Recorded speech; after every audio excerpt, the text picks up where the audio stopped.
शाहरुख खान की जो पिक्चर आ रही है पठान की, आप देखने जाओगे? नहीं, क्यों नहीं जाने वाले? मन ही नहीं करता। मन ही नहीं करता भाई? अरे भाई वो तो यार किंग खान है यार बॉलीवुड के। हम फिल्म ही नहीं देखते उनकी, अच्छी नहीं लगती, वो ए करते रहते हैं। तो जय श्री राम दोस्तों, एक बार फिर से स्वागत है हमारी वीडियो में। तो दोस्तों आज की वीडियो फिर से नेक्स्ट लिस्ट मीम पर होने वाली है। दोस्तों एक बार फिर मैं आपके लिए फ़नी के लिए भी सीरियस मैसेज लेकर आया हूँ, तो आप वीडियो को एंड तक ज़रूर देखिएगा। और अगर आप चैनल पर पहली बार आए तो इसको सब्सक्राइब जरूर कर लीजिएगा दोस्तों। तो चलिए देखते हैं वीडियो। आपका नाम बताएं और ये बताएं कि गणतंत्र दिवस को क्या हुआ था? मेरा नाम नेहा प्रजापत है। गणतंत्र दिवस को क्या हुआ?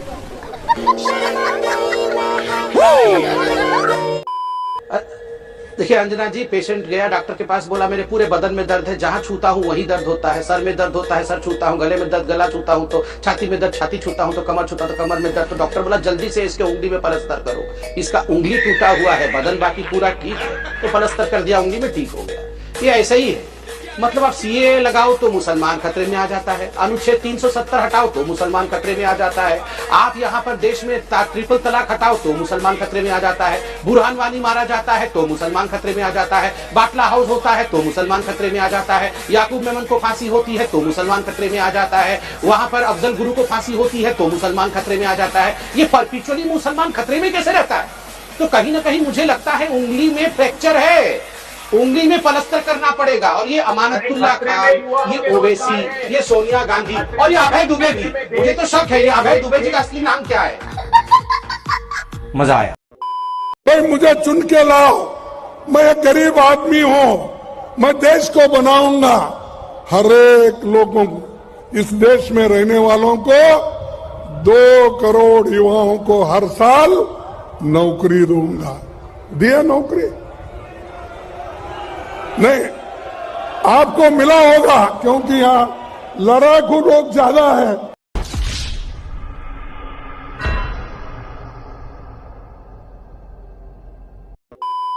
तुम्हारे 57 देश हैं, एक भी देश बता दे जहां शांति हो। यहां तो हिंदू है तो समझ में आता है, सीरिया में हिंदू है, लीबिया में हिंदू है, इराक में, ईरान में, पूरी इस्लामिक वर्ल्ड के अंदर एक दूसरे को मार रहे हैं। शिया के नाम पे मार रहे हैं, अहमदिया के मार रहे हैं, अहले हदीस के नाम पे मार रहे हैं। भाई आपकी फितरत ही मारना है क्या? अगर आपकी फितरत ही मानना है तो भाई हमें माफ करें, हमें रहने दें।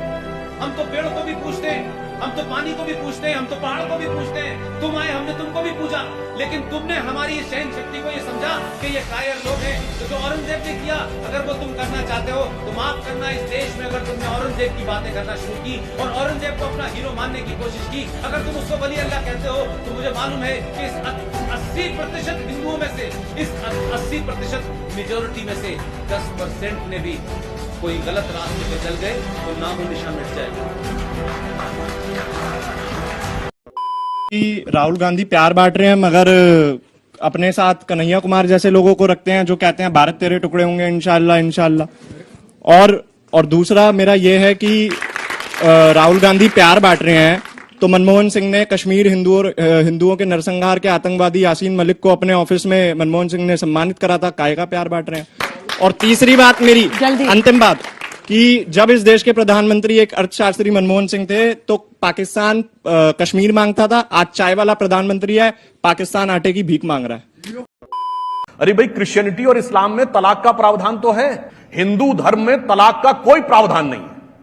हमारे यहां पति पत्नी का संबंध एक कॉन्ट्रैक्ट नहीं है, हमारे यहां वो एक संस्कार है, जन्म जन्मांतर का संबंध है। कहा जाता था कि डोली आती, अर्थी जाती और 7 जन्म तक का संबंध है। अगर ईमान में पूरी अकीदत है तो पूरा मानो ना। क्रिमिनल कोड में क्यों नहीं मानते भाई? जो लोग कहते हैं कि हिजाब रखना चाहिए, तो मैं इतना बड़ा कोई आलिम फाजिल नहीं, पर इतना अगर जिस नियम में आप कहते हैं हिजाब रखना चाहिए, तो हिजाब जो औरत ना पहने तो उसके पत्थर भी पड़ने चाहिए। शराब पीते पकड़े जाए 100 कोड़े लगने चाहिए, ये तो शरिया कहता है। क्यों नहीं लगवाने को तैयार भाई? 2 लोग चोरी करेंगे, एक हिंदू होगा एक मुसलमान होगा, हिंदू 6 महीने सजा काट के आ जाएगा, वो हाथ कटवा लेगा, वो नहीं चाहिए। तो मुझे ये समझ में नहीं आता आधे ईमान पे अकीदत क्यों है जी? अगर रखो तो पूरे ईमान पे रखो। सच्चा किस्सा बताऊं, वाजपेयी जी का सेंस ऑफ ह्यूमर। यूएनओ में हिंदी पे भाषण देके आए और देश में बड़ी तालियां बज गई। बोले साहब हिंदी का डंका दुनिया में बज गया, वो कितना बज गया वो तो अपन भी जानते हैं। तो किसी ने उनसे मजाक कर ली वाजपेयी जी से एक दिन, बोले वाजपेयी जी आप हिंदी में भाषण दे करके आए और हिंदी का इतना सब करते हो, हिंदी में ईमानदार शब्द तो है ही नहीं। अगर आपको ईमानदार लिखना तो उर्दू ही लिखनी पड़ेगी। अंग्रेजी में ऑनेस्ट लिख सकते हो, लेकिन हिंदी में उसका कोई पर्याय नहीं है ईमानदार का, उसके लिए उर्दू इस्तेमाल करनी पड़ेगी। लेकिन वाजपेयी जी का सेंस ऑफ ह्यूमर देखो, बोले जी हिंदी में ईमानदार तो है ही नहीं। बोले यार बात तो तुम्हारी ठीक है, लेकिन हिंदी में तो बेईमानी भी नहीं है। जो भीतर से रिच होता है ना, जिसने जिंदगी और किताबें पढ़ी होती हैं, वो इस तरह के जवाब। हमारे सारे धर्म ग्रंथ कुछ प्रेरणा देते हैं। जब माता सीता का हरण करने के लिए रावण आया था तो आसुरी वेश में आया था क्या? साधु का वेश बना के आया था। तो अक्सर आसुरी शक्तियां साधु का आवरण ओढ़ के आती हैं। वो अपने को कहती हैं हम लिबरल हैं, ह्यूमनिस्ट हैं, हम तो ओपननेस की बात करते हैं, फ्रीडम ऑफ स्पीच की बात करते हैं। और इतनी मजेदार बात यह है कि इसमें सबसे ज्यादा जानते कौन सी दो शक्तियां एक हो जाती हैं जो सीए के आंदोलन से आते थे?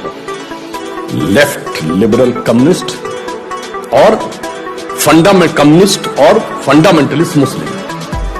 और मजे की बात यह है कि आप दुनिया में एक कम्युनिस्ट देश बताइए जहां तोप लगा के मस्जिदें न उड़ाई गई, चाहे रशिया हो या चाइना।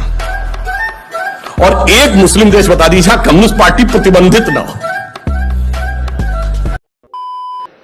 एक एग्जाम से निकले मतलब जिंदगी निकल गई, ये संभव नहीं है जी। आज आपको डगर डगर हर जगह पे कोई इनको एग्जाम देनी पड़ती है। कितनी जगह पे नकल करोगे जी? और इसलिए जो नकल करने वाला है वो शायद एक आध दो एग्जाम को तो निकल जाएगा, लेकिन जिंदगी कभी पार नहीं कर पाएगा।